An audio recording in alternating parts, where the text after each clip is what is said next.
Hello year one. Here's our learning objective for the day. We're going to learn to develop our number sentences based on word problems.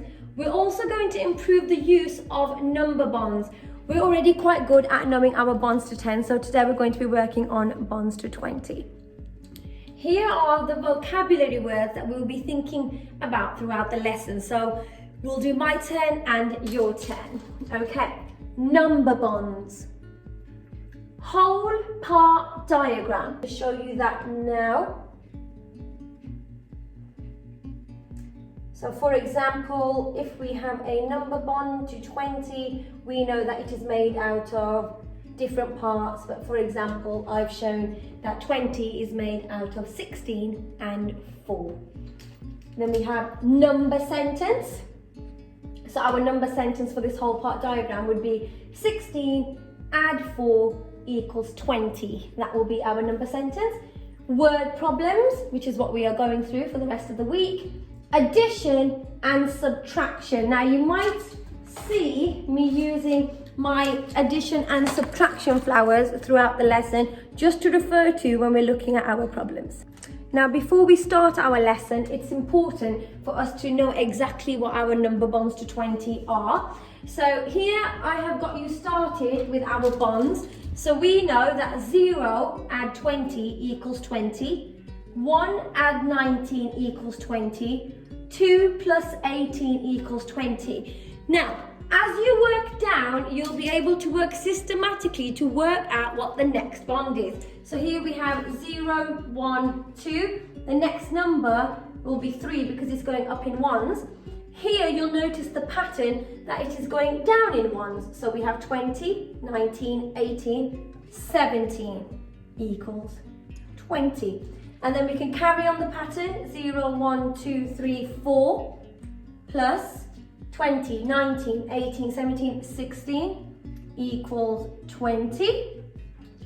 5 plus 15 equals 20. Pause the video, see if you can carry on the bonds, and I'll just do the rest. And here are all the bonds to 20. There's 21 altogether. We're going to be using these to refer back to throughout this lesson. Our first word problem to go through. There are 20 children on a bus, 6 get off. How many are left? Now, whenever we're working out a word problem, it's important for us to visualize the problem first. So have a think. There are 20 children and 6 of them come off. How many are left? The next thing we need to do is we need to circle any numbers that we see in a word problem. The numbers I can see are 20, so I'm just going to circle that. And I can also see the number 6. Okay, that's step 2. Step 3, underline any important mathematical words.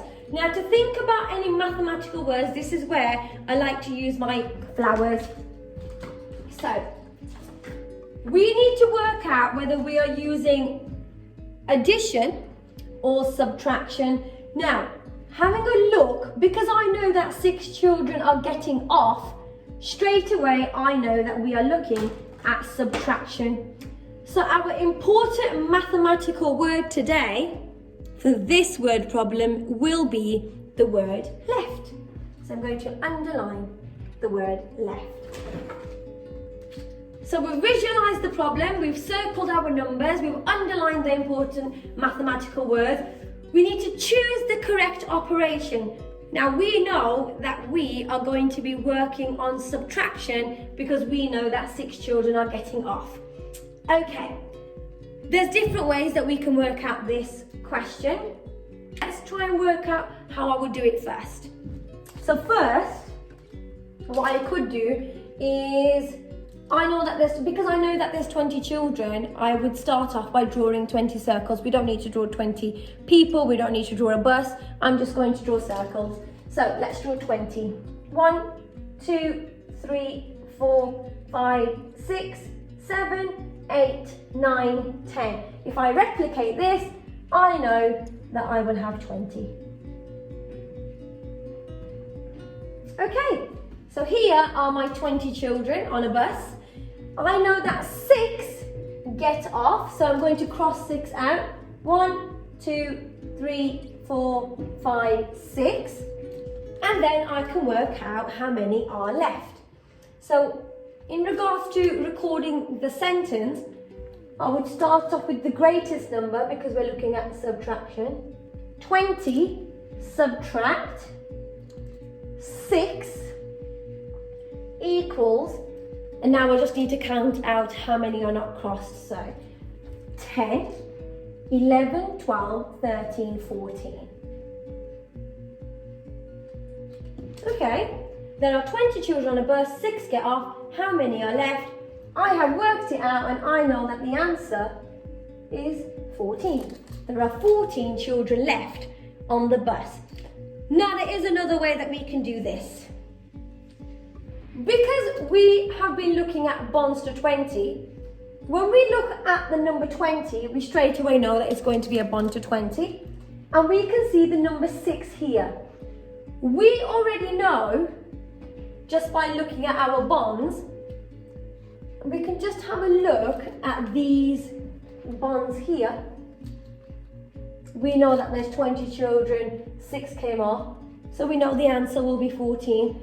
Same goes for this number sentence here. We know there are 20 children, we know that 6 came off, so the other part will be 14. So instead of just doing this, if you do want to challenge yourself a little bit more, if I've got 20, and if I know that one of my parts is 6, then automatically I will know that the answer will be 14. Use your bonds to help you. They will actually help you work out a word problem quicker. Here is another problem for us to solve. Sam has 14 coins.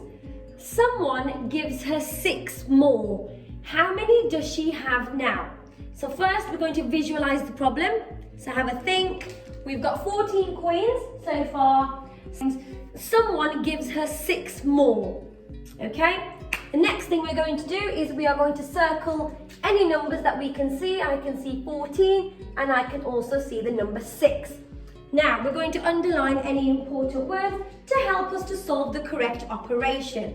So looking at my flowers, I can see the word more. So straight away I know that we will be looking at addition. I'm going to underline the word more. Okay, now that I know that we're using addition, I can put that there. And now I can work it out. 2 different ways that I can work it out. I can draw 14 coins. 1, 2, 3, 4, 5, 6, 7, 8, 9, 10, 11, 12, 13, 14. Then I can draw 6 more. 1, 2, 3, 4, 5, 6. Straight away, I can see that there are 20 altogether. So my addition sentence, 40 plus 6 equals 10 and 10 makes 20. Putting this into a whole part diagram, the parts were already given to us. So we know that 14 was given to us, 6 was already given to us. Looking back at our number bonds to 20, we know straight away that 14 add 6 equals 20, 6 add 14 equals 20. So here, I know that the whole is 20. Let's have a look at one more problem before we have a look at the worksheet. I have 12 biscuits. Miss Farook loves biscuits. And Mrs. Cadigan gives me 8 more. How many do I have now? So let me visualize the problem. It's a very delicious problem. I've got 12 biscuits and Mrs. Cadigan very generously gives me 8 more. Okay, I've visualized it. Now I'm going to circle some important numbers. So we have 12 and we have 8. Okay, We need to underline any important words. Thinking about my addition flower, which is on the maths learning blog for you to have a look at. I know that I would find the word more on the addition flower. Now, I know some of you are already probably thinking that you already know that 12 and 8 make a number that we have already worked out. So we know that 12 and 8 makes 20. We also know that 8 and 12 make 20.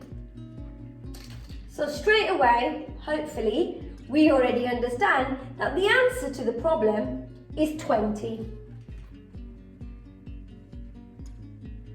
And I can put that in the hole as well. If you are still finding your bonds to 20 a little tricky, then we can work it out using pictures. So what I will do first is I am going to get my 12 biscuits. And let's have a go. 1, 2, 3, 4, 5, 6, 7, 8, 9, 10, 11, 12. And then I have 8 more. Let's have some star-shaped biscuits. 1, 2, 3, 4, 5, 6, 7, 8. And straight away, I know that the answer is 20. Well done if you got that right before me. It's important to understand that not all word problems relate to number bonds. It's very, very important to visualize the problem first to see if they can help you. For example, here we have a word problem and it says Ruby has 14 coins. What if she gives away 6 coins? So it's asking us to write the equation, but before we write the equation, we know this is a problem. We are going to visualize it. We've got 14 coins and she gives away 6. So straight away, I know that we're not looking at a bond to 20. Even though these two numbers, when added together, do make 20, we are not adding them together this time because she is giving them away. I'm going to circle the numbers first. We've got 14 and 6. The important vocabulary words that I would suggest are giving away. So because she is giving away 6 coins, straight away we know that we are looking at subtraction. Let's put the numbers in. So we have 14, take away 6 equals. So we know counting back in ones from 14, we can do that, or it's always brilliant to show you're working out. So we have some coins, we have 14 coins. Let's have a look. 1, 2, 3, 4, 5, 6, 7, 8, 9, 10, 11, 12, 13, 14. We've got 14 coins and she gives away 6 of them. 1, 2, 3, 4, 5, 6. How many do I have left? 1, 2, 3, 4, 5, 6, 7, 8. 14 subtract 6 equals 8. Then Ruby would have 8 coins. It's always important to read the question carefully. I hope the video helped you with how to solve word problems, especially when we can use our number bonds to help us. See if you can complete the video on the Maths Learning blog and you can send them to us on our Year 1 email address. See you soon.